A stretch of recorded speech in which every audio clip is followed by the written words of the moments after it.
जिसको एमएलए का full form मालूम नहीं, ऐसे लोगों को हमने थोड़े वोट दे के जीतने वालों को हरा दिया। प्रकाश अंबेडकर साहब ने जितने उम्मीदवार उतारे, और हमने कुछ दिन पहले भी उनका इंटरव्यू देखा होगा, क्या स्टेटमेंट था उनका रिजल्ट से पहले, इलेक्शन के बाद रिजल्ट के पहले उन्होंने एक स्टेटमेंट दिए कि जो पक्ष सत्ता में आ रहा है मैं उसको मदद कर दूंगा।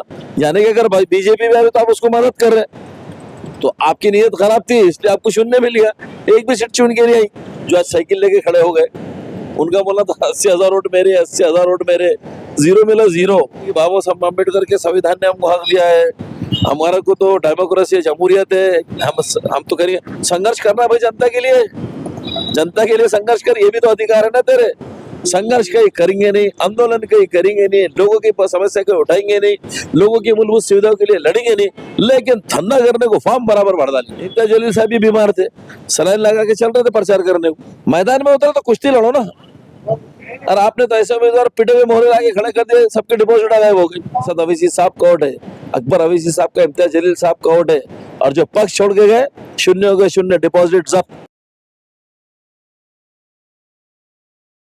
नमस्कार, आपण बघत आहात एनएसएस न्यूज। आज आपल्यासोबत AIMMचे प्रवक्ता RF हुसेन आहेत। सर, सर्वप्रथम आपलं एनएसएस न्यूज चॅनलमध्ये खूप खूप स्वागत आहे।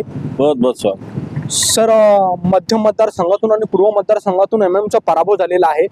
मध्य मतदारसंघातून नासिर सिद्दीकी आणि पूर्व मतदारसंघातून इम्तियाज जलील यांचा पराभव झालेला आहे। तर आपली पहिली प्रतिक्रिया काय आहे सर? देखिए, इलेक्शन के अंदर, इस बार के इलेक्शन के अंदर बहुत मेहनतें MIM पार्टी की तरफ से की गई, हमारे कार्यकर्ताओं ने करे, लोगों ने भी ज़बरदस्त हमको सहयोग किया।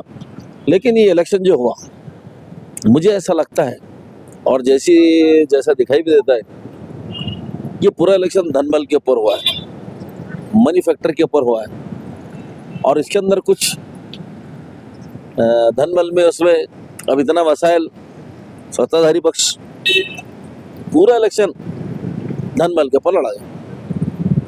सर, लोकसभेनंतर आम्ही आपली एनएसएसच्या माध्यमातून मुलाखत घेतली होती की विधानसभा निवडणुकीत आपण कुठे कमतरता पडणार नाही ना?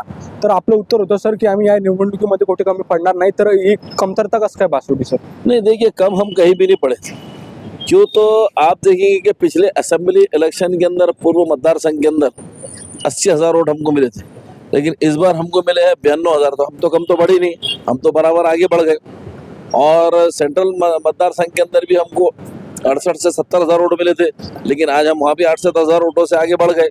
तो देखिए, हमारा वोट शेयर बढ़ा है और लोगों का जन समर्थन हमको बढ़ा है।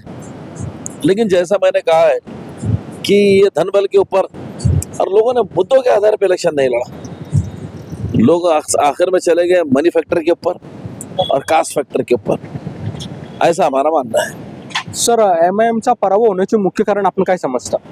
ये देखिए, इसके बहुत सारे कारण हैं कि एक कारण मैं आपको क्या बताऊं, अब इसके बहुत सारे कारण ऐसे हैं कि कुछ हमारे मतदाता जितने उत्साह से और जितने जोश से बीजेपी को हराने के लिए पोलिंग बूथ तक आना चाहिए था, वो उतने परसेंटेज में नहीं आए। और उसकी एक वजह ये भी है कि आपने देखा होगा कि खुलेआम अंबेडकर नगर के अंदर नोटा बांटी जा रही, लोगों को मतदान करने से रोका गया, उनको पैसे का लालच दिया गया, और उनको ये बताया गया है कि जब तक पैसे नहीं आएंगे वोट नहीं डालना। ऐसे लोगों के नाम वीडियोग्राफी में किलर कट दिखाई दे रहे ऐसे लोग। तो देखिए, प्रशासन कहाँ सो रहा। कोड ऑफ कंडक्ट लगने के बाद, यानी कि आचार संहिता लगने के बाद इतनी खुलेआम पैसों की धुलंडी खेली जा रही है, और किसी का इसके ऊपर कोई वचक नहीं है, कोई कायदे का। दूसरी चीज आपने देखे होंगे कि इम्तियाज जलील साहब, हमारे कुछ खुद उम्मीदवार, उनको जाके उस सड़कों के एरिया के अंदर बोगस मतदान चल रहा था। बोगस मतदान लाइनों में खड़े हुए लोग, जिनके पास आइडेंटिटी प्रूफ भी नहीं, जो मतदार संघ के क्षेत्र के भी नहीं, ऐसे 100 से लोगों को लाके खड़ा कर दिया गया। और जब उनको पकड़ा गया तो बाद में धांधलियां करने लग गए। तो देखिए, ये सारी चीज है जिससे जो है तो, और इम्तियाज जलील साहब ने, यानी कि MIM पार्टी ने मुद्दों के आधार पर इलेक्शन लड़ा। हमने डेवलपमेंट के नाम पे वोट मांगा और बराबर लोगों ने साथ भी दिया। लेकिन ये मैं कहा ना, मनी फैक्टर, कास्ट फैक्टर और ये बोगसिंग, बस यही कारण रहा मेरे को तो लगता है इम्तियाज जलील साहब के हार। सर, नासिर सिद्दीकी आणि इम्तियाज जलील यांच्याबद्दल नागरिकांमध्ये नाराजगी होती का? नहीं, नाराजगी अगर होती तो वोट शेयर थोड़ी बढ़ता, वोट शेयर तो बढ़ जाता। नाराजगी नहीं थी, ये तो लोगों के हरदिल अजीज उम्मीदवार थे, ये लोकप्रिय उम्मीदवार थे, तभी तो इनको हमारे राष्ट्रीय अध्यक्ष जनाब असद अवैसी साहब ने टिकट दिया। और जिस संभावनाओं से टिकट दिया, जिस आशाओं से टिकट दिया, वो उसके ऊपर पूरे पूरे उतरे। क्यों, तो इधर भी 12,000 के ज्यादा मतदान मिल गया और इधर भी 8 से 10,000 का सेंटर में मतदान बढ़ गया। तो नाराजगी का सवाल नहीं आता। ये कुछ लोग हैं जिन्होंने ये चीज को फैलाया। और देखिए, खास कारण जो है तो हार का ये भी है कि अपक्ष उम्मीदवार एक प्लानिंग के तहत उनको खड़ा किया गया, जिनका समाज में कोई स्थान नहीं, जिन्होंने पॉलिटिक्स में कोई काम किया नहीं, ये सिर्फ धन बल के ऊपर इनको खड़ा किया गया। और वो लोगों ने खड़े रह के वोट मतलब इलेक्शन को पूरा पोलराइज कर डाला। यानी कि जीतते हुए इंसान के लिए हारने वाली जो जो वसाइल लगते, जो वस्तू लगते, ऐसी पेश कर दी गई। तो ये लोग भी इसके बहुत बड़े कारणभूत हैं। सर अकबरुद्दीन ओवैसी आणि असदुद्दीन ओवैसी हे शहरामध्ये औरंगाबाद छत्रपती संभाजीनगर शहरामध्ये नागरिकांशी भेटले, त्यांनी विविध सभा घेतल्या। तर या सभा म्हणजे काही फायदा झाला का नाही सर याचा?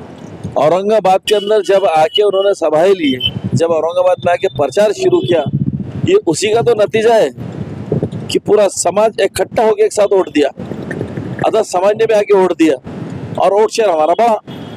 ये सब उन्हीं की मेहनतों का कारण है। इससे पहले भी लोग दावे करते थे, जो आज साइकिल लेके खड़े हो गए, उनका बोलना था 80,000 वोट मेरे, 80,000 वोट मेरे, जीरो मिला जीरो। 2019 के इलेक्शन में भी समाजवादी 5,000 पे थी, 2024 के इलेक्शन में भी समाजवादी 5,000 पे ही है। यानी कि ये जो वोट शेयर है, ये मस्जिद का वोट है, ये असद अवैसी साहब का वोट है, अकबर अवैसी साहब का, इम्तियाज जलील साहब का वोट है। और जो पक्ष छोड़ के गए, शून्य हो गए, शून्य, डिपॉजिट जब्त। सर खास करून कोणत्या उमेदवारामुळे आपल्याला पराभव पत्करावा लागला काय वाटतं? नहीं, इसके अंदर देखिए, जो लोगों को मालूम था बहुत अच्छे तरीके से कि वो जीत ही नहीं सकते, ऐसे लोगों को खासतौर से खड़े किया गया कि प्लानिंग के तहत। मेरे को बताइए, वंचित बहुजन आघाड़ी में, तो आपने पहले इंटरव्यू में मैंने कहा कि भाई वंचित बहुजन आघाड़ी की तरफ से मुस्लिम समाज को टिकट तो दिया जा रहा, लेकिन दलित समाज, वंचित समाज थोड़ी वोट मतदान कर रहा, ना पार्लियामेंट में करा। मैं तो कहा पार्लियामेंट में भी नहीं करा, ये इलेक्शन में भी नहीं करा। इधर से पूर्व से मिल गए कुछ 5-6 हजार वोट, इधर से मिल गए कुछ 7-8 हजार वोट सेंट्रल से। तो और ये पूरा का पूरा वोट बीजेपी की तरफ और एकनाथ शिंदे गट की तरफ चला गया। हम तो शुरू से कह रहे थे ये बात कि भाई ये जो वोट है, ये पक्षों का वोट, ये मिलता ही नहीं है।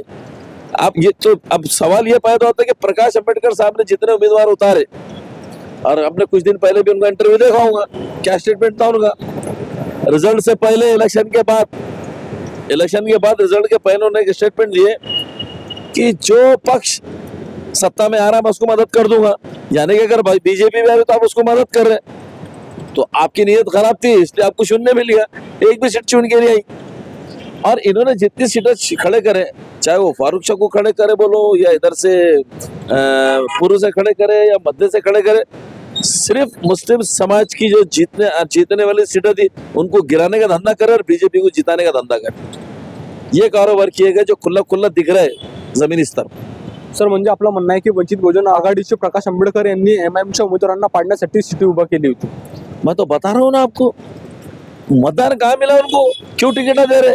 अगर आप अपने उम्मीदवारों को वोट नहीं दिला सकते तो टिकट दिए क्यों? सीधा सवाल है ना। जैसा हमारे राष्ट्रीय अध्यक्ष ने टिकट दिया इम्तियाज जलील साहब को, नासिर सिद्दीकी साहब को, मालेगांव के अंदर मुफ्ती साहब को, फारूक शाह साहब को, तो हमारे नेता जमीन में फिर के पसीना होते वोट मांगने के लिए। ये महाशय तो एक बार भी नहीं आए वोट दिलाने को, वो आए ना कोई आए, जाके हॉस्पिटल में पड़ गए। तो ये सबको समझता क्या धंधे चल रहे बोल के। अभी जिसको परेशान हो रहा है सब जाके हॉस्पिटल में पड़ जा रहे। प्रकाश आंबेडकर यांची तब्येत खालावली होती, एंजियोप्लास्टी झाली होती, त्यामुळे ते हॉस्पिटलमध्ये होते। तो क्या हुआ? तो हुआ क्या? उससे क्या हुआ? प्रचार नहीं करे क्या? स्टेटमेंट कैसे दिए? जो सत्ता में आएगा मैं उसको मदद करूंगा। एंजियोप्लास्टी के बाद ही किए ना, तबीयत खराब थी उसके बाद ही किए ना। तो देखिए, बात ऐसी, राजकारण के अंदर कई आधार रहते, कई चीजें रहती। कहने को इम्तियाज जलील साहब भी बीमार थे, सलाइन लगा के चल रहे थे प्रचार करने को, तो ऐसा नहीं रहता। हमने आजारी का आधार नहीं लेना चाहिए। मैदान में उतरे तो कुश्ती लड़ो ना। और आपने तो ऐसे उम्मीदवार पिटे हुए मोहरे लाके खड़े कर दिए, सबके डिपॉजिट गायब हो गई, बातें बड़ी और डिपॉजिट गायब। वही हाल अबू आसिम का भी था। उन्होंने समाजवादी पार्टी की अलायंस कांग्रेस से 2 सीटें उनको दे दीजिए जो उनकी चुन के आ गई। बाकी ये महाशय ने भी कॉन्ट्रैक्ट ले लिए पूरी सीटें गिराने का, मुस्लिम समाज के सामने लाके खड़े कर दिए और बात करे बड़ी बड़ी, और सबको किसको 2000 5000 4000 ऐसे वोट मिले। सर येणाऱ्या महानगरपालिका निवडणुकीमध्ये एम एम कोटे कमी तर पडणार नाही ना? पार्लियामेंट में हमारा वोट शेयर बढ़ा, फिर असेंबली में हमारा वोट शेयर बढ़ा। अब इस और हमारा और काम हमने जमीन पे उतारा है।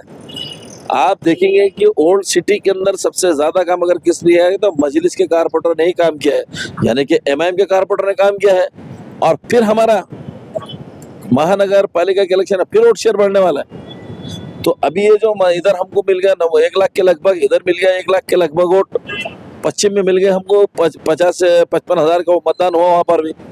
तो ये वोटों का जब आप बाइफरकेट करेंगे तो 40 से ज्यादा सीट आ जाएंगी इसकी, 40 से ज्यादा सीटा कारपोरेटर चुन के आने वाले। सर एम एमचा झेंडा हा महापालिकेवर फडकणार असं आपलं म्हणणं आहे? पूरी इसकी कोशिश हम की जाएंगी और हमारा जतन यही है, हमारी जद्दोजहद यही है कि इस बार महानगर पालिका कुछ नहीं तो हमारे हाथ में लेने की पूरी कोशिश करें। सर एनसीच्या माध्यमातून आपण नागरिकांना काय आव्हान कराल?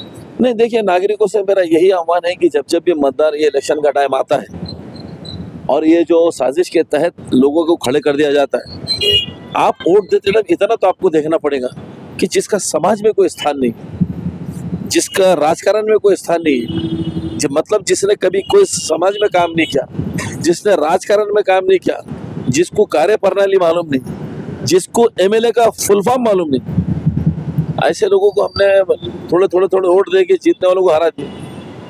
तो हमारा बोलना ये है कि ऐसे लोगों को कतई वोट नहीं देना चाहिए। कहते हैं कि बाबा साहब अम्बेडकर के संविधान ने हमको हक दिया है, हमारा को तो डेमोक्रेसी जमहूरियत है, हम तो करेंगे संघर्ष करना भाई जनता के लिए, जनता के लिए संघर्ष कर, ये भी तो अधिकार है ना तेरे। संघर्ष कहीं करेंगे नहीं, आंदोलन कहीं करेंगे नहीं, लोगों की समस्या को उठाएंगे नहीं, लोगों की मूलभूत सुविधाओं के लिए लड़ेंगे नहीं, लेकिन धंधा करने को फॉर्म बराबर भर डालेंगे। तो ऐसे ही लोगों को आने वाले कारपोरेशन के इलेक्शन में भी बिल्कुल हाशिए पर रख देना, इनको 2 वोट भी नहीं देना चाहिए। हे होते एमएमचे प्रवक्ता आरिफ हुसैनी, यांच्याशी आपण विविध विषयांवर चर्चा केली आहे। कॅमेरामॅन आदित्य लाटे सोबत मी आदर्श लाटे, आपण बघत आहात एनसीएस न्यूज।